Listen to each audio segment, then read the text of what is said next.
जय माता दी। आज हम सुनने जा रहे हैं माँ अम्बे की वह पावन कथा जिसे सुनने मात्र से ही जीवन के सारे दुख दूर हो जाते हैं। नवरात्रि यानी वो 9 दिन जब पूरी धरती माता के गीत गाती है, घरों में दीप जलते हैं, मंदिरों में घंटियाँ बजती हैं और भक्तों का मन माँ की भक्ति में डूब जाता है। माँ अम्बे, जिन्हें शक्ति, दुर्गा, चंडी, भवानी, जगदम्बा जैसे अनगिनत नामों से पुकारा जाता है, वे केवल एक देवी नहीं बल्कि इस सृष्टि की शक्ति हैं।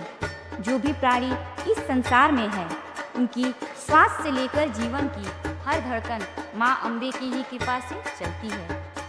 नवरात्रि के दिनों में हम 9 रूपों की पूजा करते हैं: शैलपुत्री, ब्रह्मचारिणी, चंद्रघंटा, कुष्मांडा, स्कंद माता, कात्यायनी, कालरात्रि, महागौरी और सिद्धिदात्री की। लेकिन आज हम विशेष रूप से कथा को सुनेंगे जिन्हें माँ अम्बे कहा जाता है। अम्बे का अर्थ है माँ, और माँ वही है जो अपने बच्चों के लिए संकटों से लड़ जाए, जो अपने भक्तों को कठिनाइयों से निकाल सके। आइए आरंभ करते हैं माँ अम्बे की दिव्य कथा। सृष्टि के प्रारंभ में जब देवता और असुर दोनों ही शक्ति प्राप्त कर रहे थे, तब असुरों ने अपनी शक्ति का दुरुपयोग करने का ठान लिया और दुरुपयोग करने लगे। हर तरफ आतंक फैलाते रहे। महिषासुर नामक असुर ने तो इतना बड़ा आतंक मचाया कि देवता भी स्वर्ग छोड़कर भटकने लगे। महिषासुर को वरदान प्राप्त था कि उसका वध किसी पुरुष से नहीं हो सकता और ना ही किसी देवता से। उसके घमंड ने उसे और भी निर्दयी बना दिया। वह देवताओं की कन्याओं को बलपूर्वक हर ले जाता, ऋषि मुनि की तपस्या भंग करता और स्वर्गलोक पर अधिकार कर बैठा। देवता असहाय हो उठे। वे ब्रह्मा और विष्णु और भगवान महेश के पास गए। त्रिदेव ने जब यह सुना तो वे भी चिंतित हो गए।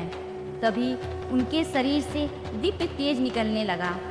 विष्णु के तेज से आंखें बनी, महादेव के तेज से गला, ब्रह्मा के तेज से मुख, इंद्र के तेज से बाहें, और देखते ही देखते वह दिव्य प्रकाश एकत्र होकर एक अद्भुत देवी का स्वरूप ले लेता है। वह स्वरूप था माँ अम्बे का। उनकी आंखें मानो सूर्य और चंद्रमा की तरह चमक रही थी। उनकी 10 भुजाओं में त्रिशूल, तलवार, धनुष, खड्ग, गदा, शंख, चक्र और अन्य दिव्य अस्त्र शस्त्र विराजमान थे। सिंह पर सवार होकर जब वे प्रकट हुए तो पूरा ब्रह्मांड उनके जय जयकारों से गूंजने लगा। देवताओं ने हाथ जोड़कर प्रार्थना की, हे माँ, महिषासुर ने हम सबको स्वर्ग से निकाल दिया है। अब केवल आप ही रक्षा कर सकती हैं। माँ अम्बे ने गंभीर स्वर में कहा, भय मत हो देवताओं, मैं तुम्हें वचन देती हूँ, महिषासुर का अंत मेरे ही हाथों होगा। और इस प्रकार आरंभ होती है वह अद्भुत कथा जिन्हें हम आज भी नवरात्रि में याद करते हैं। माँ अम्बे सिंह पर सवार होकर युद्ध भूमि की ओर बढ़ी। उनके कदम पड़ते ही धरती हिल उठी, आकाश में बादल गरज उठे और असुरों का भय बढ़ने लगा। महिषासुर ने जब देखा एक स्त्री उससे युद्ध के लिए ललकार रही है तो वह हंस पड़ा। वह बोला, देवी, क्या तुम सोचती हो कि मुझसे युद्ध करोगी? मैंने देवताओं को परास्त किया है, ऋषियों को हराया है, तुम्हें भी मैं पल में नष्ट कर दूंगा। माँ अम्बे मुस्कुराई और बोली, असुर, तुम्हारा अंत निश्चित है। आज तेरे अहंकार का मर्दन होगा। युद्ध आरंभ हुआ। पहले दिन माँ ने असंख्य असुरों का संहार कर डाला। दूसरे दिन उनके तीरों से धरती असुरों के रक्त से लाल हो गई। तीसरे दिन, चौथे दिन, 9वें दिन तक युद्ध चलता रहा। महिषासुर बार बार अपना रूप बदलता, कभी हाथी, कभी शेर, कभी भैंसा, लेकिन माँ अम्बे हर बार उसे परास्त कर देती। 9वीं की रात महिषासुर ने विशाल भैंसे का रूप धारण किया। वह गर्जना करता हुआ माँ की ओर दौड़ा। माँ ने त्रिशूल उठाया और पूरे बल से उसे भेद दिया। महिषासुर छटपटाता हुआ धराशायी हो गया। स्वर्ग से पुष्पों की वर्षा होने लगी। देवताओं ने मिलकर कहा, जय माँ अम्बे, आपने हमें पुनः स्वर्ग दिलाया। यहीं से नवरात्रि की परंपरा की शुरुआत हुई।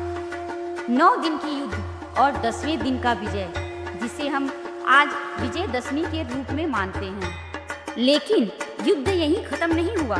माँ अम्बे केवल असुरों का संहार करने वाली नहीं हैं, वे अपने भक्तों की रक्षा करने वाली दयालु माता भी हैं। इतिहास और पुराणों में अनेक प्रसंग मिलते हैं जब माँ ने भक्तों की पुकार सुनकर चमत्कार किए। गुजरात में अंबाजी धाम, कहते हैं बहुत पहले वहाँ एक गरीब चरवाहा रहता था। वह हर दिन भेड़ बकरी को चराते हुए माँ अम्बे का नाम लेता था। उसके पास धन नहीं था, लेकिन भक्ति बहुत गहरी थी। एक दिन अकाल पड़ा, चरवाहा भूखा था, भेड़ें भी मरने लगी। उसने आसमान की ओर देखा और रो पड़ा, हे माँ, मैं गरीब हूँ, लेकिन आपकी भक्ति कभी नहीं छोड़ी। क्या आप मेरी पुकार नहीं सुनेंगी? उसी रात माँ अम्बे उसके सपने में आई।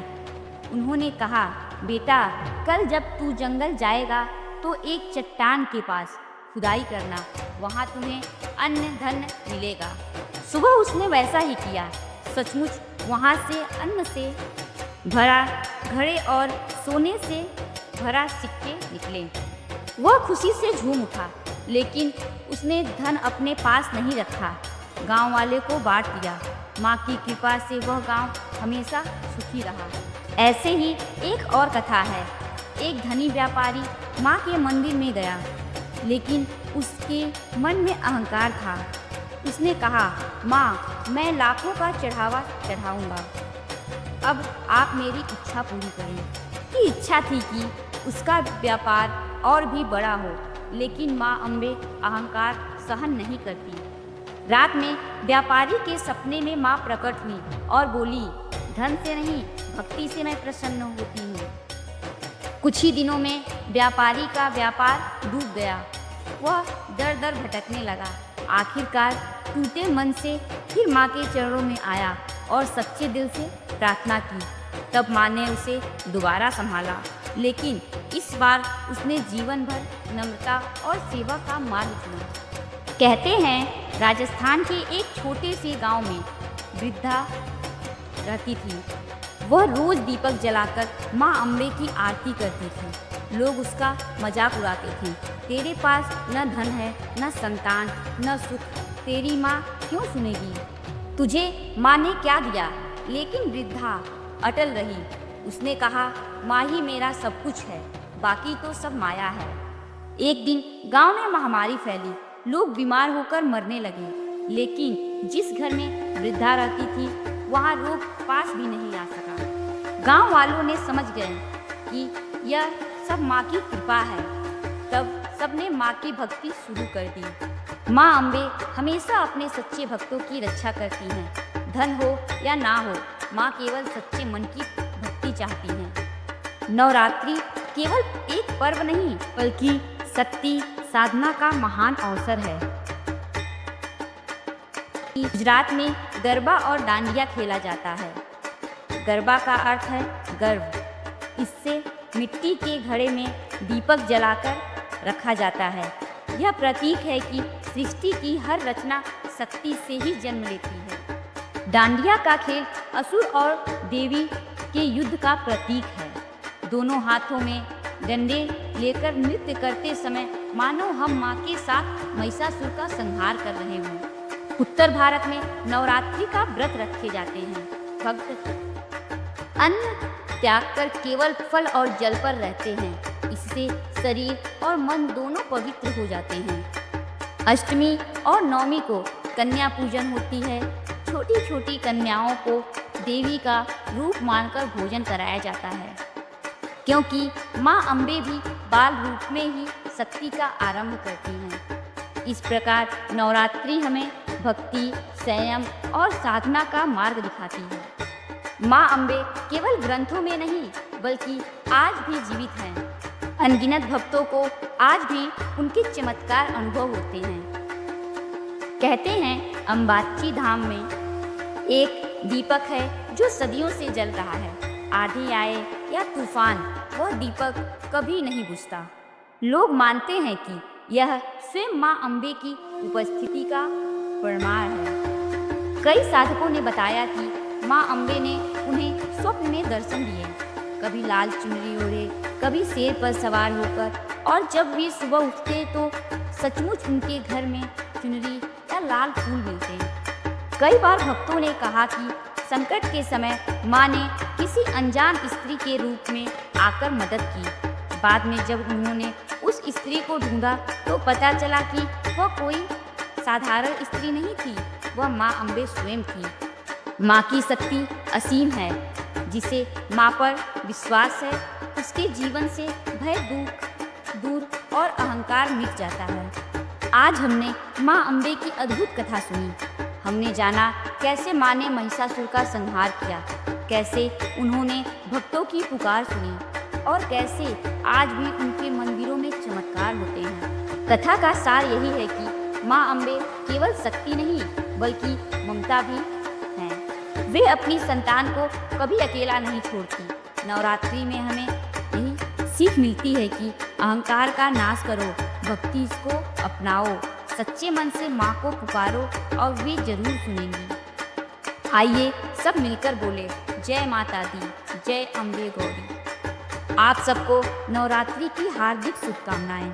माँ अम्बे आपकी हर मनोकामनाएं पूर्ण करें। माँ अम्बे की यह पावन कथा यहीं समाप्त होती है।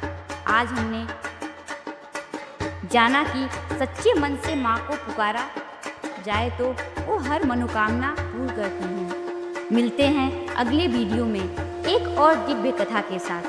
तब तक सब मिलकर एक बार जोर से बोलें जय माता दी। अगर आपको मेरा ये वीडियो अच्छा लगा हो तो प्लीज़ लाइक करें और सब्सक्राइब करना ना भूलें। जय माता दी।